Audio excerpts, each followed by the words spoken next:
ಆಗೈತ್ರಿ ದೇವ್ರ ಕಣ್ ತೆಗ್ದಾನ ಅಡ್ಮಿಟ್ ಆಗಿದ್ರಿ. ಬರ್ರಿ ಬರ್ರಿ ಬರ್ರಿ ನಂಗೆ ಖುಷಿ ಆಗ್ತದೆ. ಅದಕ್ಕೆ ನಾನು ನೋಡ್ರಿ ಭಾಳ ಖುಷಿ ಆಯ್ತು. ಮದುವೆ ಆಗಿ 25 ವರ್ಷ ಆಗಿ ಅಷ್ಟು ಕಷ್ಟಪಟ್ಟಿದ್ದೀವಿ ಸರ್. ಎಲ್ಲ ಆಸೆ ತಗೊಂಡಿದ್ದೀವಿ ಸರ್. ನಾವು ಎಲ್ಲ ಚಲೋ ಮಾಡಿ ನೋಡಿ ದೇವ್ರ ಕಣ್ ತೆಗ್ದಾನ. ನೀವೇ ಸರ್ ದೇವ್ರ ಎಲ್ಲ ಪ್ರಯತ್ನ ಮಾಡ್ತೀವಿ. ಎಲ್ಲ ಎಕ್ದಮ್ ಚಲೋ ಆಗೈತಿ. ಏನು ಹಾಳಕ್ಕೆ ಹೋಗ್ಬಿಡ್ರಿ, ಎಲ್ಲ ಚಲೋ ಐತಿ. ನೀವೇನು ಟೆನ್ಷನ್ ಮಾಡ್ಕೊಬಿಡ್ರಿ. ದೇವ್ರ ಒಳ್ಳೆ ಮಾಡ್ಯಾನಮ್ಮ, ಏನಿಲ್ಲ. ಮದುವೆ 25 ವರ್ಷ ಆಯ್ತು ಸರ್.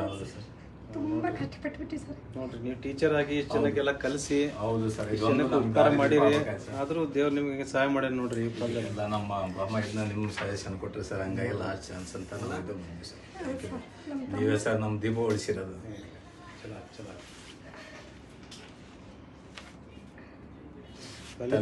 ತಲೆ ಸ್ನಾನ ಮಾಡಿಲ್ಲ ಸರ್.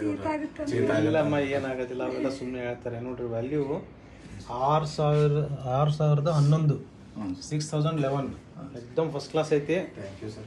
ಈ 45 ವರ್ಷ ವಯಸ್ಸಲ್ಲ ನಿಮ್ಗಮ್ಮ? ಹೌದು ಸರ್. 45 ವರ್ಷಕ್ಕೆ ವಯಸ್ಸಿಗೆ ಪ್ರೆಗ್ನೆನ್ಸಿ ಆಗೋದು ತುಂಬ ಕಷ್ಟ. ಸೊ 45 ವರ್ಷಕ್ಕೆ ನಿಮಗೆ ಪ್ರೆಗ್ನೆನ್ಸಿ ಆಗಿದೆ. ನಮಗೂ ಒಂದು ಇದು ಒಂದು ಹೆಮ್ಮೆ. ನಿಮ್ಮ ಒಂದು ಸಹಾಯ ಇಷ್ಟೆಲ್ಲ ಆಗಿ ನಾವು ನಮ್ಮ ಕಡೆಯಿಂದ ಏನೋ ಒಂದು ಸಹಾಯ ಮಾಡೋಕ್ಕಾಯ್ತಲ್ಲ. 25 ವರ್ಷ ಮದುವೆ ಆಗಿ 45 ವರ್ಷ ವಯಸ್ಸಿಗೆ ನಮಗೂ ಸಹಾಯ ಮಾಡೋಕ್ಕಾಗ್ತದೆ. ದೇವ್ರು ನಮಗೊಂದು ಏನೋ ಒಂದು ನಮ್ಮ ಮೂಲಕ ಒಂದು ಒಳ್ಳೆಯ ಫಲಿತಾಂಶ ಕೊಟ್ಟಿದ್ದಾನೆ ಅಂತ ನಮಗೊಂದು ಸಂತೋಷ. ಅದರಿಂದ ಇಲ್ಲೆಲ್ಲ ತುಂಬ ನಮ್ಗೆ ಯಾವುದೇ ಬೇರೆ ಹಾಸ್ಪಿಟ್ಲಿಗೆ ಹೋದ್ರೆ ನಮ್ಗೆ ಕಷ್ಟ ಆಗುತ್ತೆ ಸರ್. ಇಲ್ಲಿಗೆ ಇಷ್ಟಪಟ್ಟು ನಾವು ಬರ್ತಾ ಇದ್ದೀವಿ ಸರ್. ನಮ್ಗೆ ಇಲ್ಲಿಗೆ ಬರ್ಬೇಕಂದ್ರೆ ಏನೋ ಖುಷಿ ಆಗ್ತಾ ಇತ್ತು. ನಿಮ್ಮ ಇದು ರೆಸ್ಪಾನ್ಸ್ ನಿಮ್ದೆಲ್ಲ ಇದು ನೋಡ್ಬಿಟ್ಟು ನಮಗೆ ಭಾಳ